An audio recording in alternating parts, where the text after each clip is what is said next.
we're making something that I know you've never seen before today. We're gonna start off making this geometric, asymmetric looking beauty that I've modeled up on my CAD software. But we're not gonna stop there. We're actually gonna crank it up a notch and carve it to look something like this. But would you believe me if I said that that came from these 4 planks of walnut and that's it? Well, it did. So let's freaking rip it, gang. Now, the first thing I have to do is meticulously label all of my planks. I'm going to cut these bad boys up based on this necromantic ancient witch magic that you see written on this paper. That's my plan. And the moment that you start cutting up those planks based on that plan, things get jumbled up. If you don't know exactly which plank is associated with which layer, it's going to get chaotic extremely quickly. I mean, some of the layers, you got to glue together multiple planks to get the entire shape and size of the layer. Some of the layers are the same size as other layers. Honestly, guys, the whole thing is a lot like an onion or an ogre, depending on how you think about it. Where the hell was I? Yes, layers. And speaking of layers, here are all 14 layers of the piece laid out in a nice schematic, which intentionally looks a lot like that necromantic black magic plan that we had made earlier. It's the same thing. Now, the challenge is that all of those 14 layers have to be perfectly laminated on one another. And to do that, they all have to be perfectly flat. So I'm throwing each of the layers through a drum sander to get them perfectly flat. And it's now time to rip out that first glue up. I'm gonna let you know, I'm not doing all the layers in one go. 14 layers, it just seemed like they'd start slipping around. You'd have more chaos, more layers, more chaos. That's what my grandpappy always told me. But I'm gonna clamp the holy hell out of this thing. I'm gonna use these, they're called cauls, C-A-U-L-S. They help to just distribute pressure evenly so that I can clamp all sorts of different little angles and corners of these pieces. I also want to let you know that as I'm gluing these layers together, I'm looking at some really precise pencil marks that I made. It helps with the left and right alignment. It helps to make that asymmetric shape. And I'm doing all of that based on the model that I made on my CAD software. And I use Autodesk Fusion. I used to be an engineer. I nerd out on CAD modeling. All right, a few days later, let's take off the clamps. Yo. What was that? Oh, give it to me one more time for the people in back.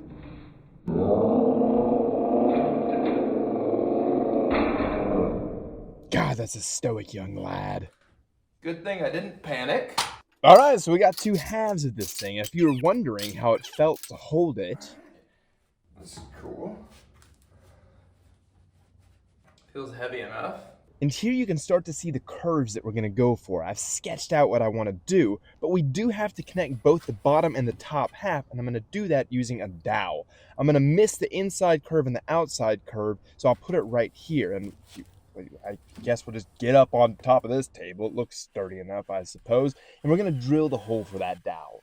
I often wonder how orthodox woodworkers do most of it. Like, how would you drill a hole like that if you didn't actually stand up on the table? Would you take the thing to the floor? Anyway, I have to run this over the jointer, and I'm going to do the same thing with the bottom half as well. After those first glue ups, I can no longer guarantee that those interfacing layers are perfectly flat anymore. Alrighty, and this is the big shebang step. This is actually the top half, but it's flipped upside down because it's a bigger surface. But this is the glue up, and I'm going to make sure I get glue up into the dowel hole right there. Slip that dowel in. How cool was that? And then I'm also going to make sure that I'm getting glue on top of the dowel. Okay. 3, 2, 1. So in this glue up, I do once again want to throw these cauls on here. This just gives us the ability to clamp onto more things. Without them, you couldn't clamp both sides of this glue up right here.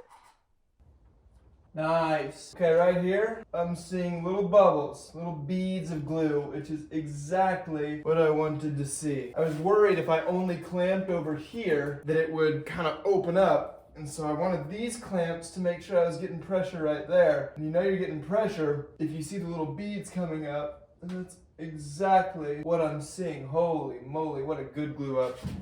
I don't want to over crank it, but I mean, that's on there, dude. And I'm seeing beads in the back too. Sweet. At this point, the physical thing we've made looks exactly like the model, which is sick, but the model is only going to take us so far. We need to be artists and sculpt it to look like this. And yes, that's the same piece. Now we just gotta carve this thing. This is the actual speed at which I was able to carve this thing. So to pass the time, I've made you this song.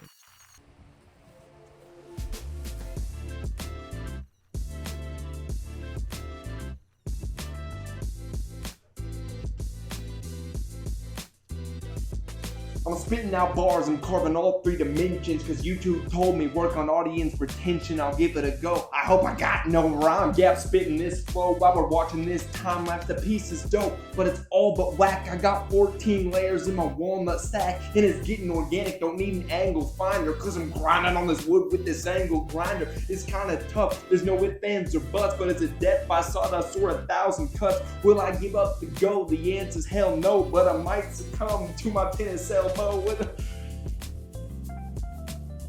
and the keys.